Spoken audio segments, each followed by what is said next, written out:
Ng'ate machaline othonye mbelene to ng'iyo achiel ariyo adek sungo ne mwandu osungo ne mwandu nyakwara mogo sungo ne mwandu kendo kata chaka los to pod wacho niya we awaya wiya. To kalos nitiere gimoro maling'ling moro manoseng'eyo matin koro ok oyawa wiye kanyo. Owacho ni mwandu titing'o ndi sungo tisungo ndi nyagine.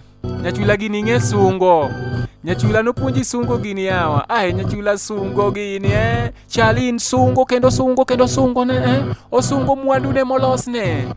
Nyachula sungo kendo sungo moyienge mbele ne orudho pat wuode kachacha. Orudho ogeno ne ng'ano oseketo kabisa. Wacho ne lubang'a ka atang'o ni asungo dakika achiel mani luongo ni pole rolling ene pole kachacha kendo sungo orundo kendo rundo nyakwara mogi rundo nyaka wendo nyaka bed nong'e yiengo to sechego winjo kopete ne liet mokalo wacho ni gini wang'o denda kendo nyaka kora lonye kendo lonye mawite kucho to bende lonye gi kwan nyakwara mogi olonyo pete oketo piny nyakwara mogi koro ing'eyo nosungo gimosungo kani duke wacho ni sindiliani inya sindiliani to koro sechako wang'o denda marach manade ni koro nyaka sindiliani koro nyaka to achiel ariyo adek Kalos wacho niya yienga kaki yiengo no.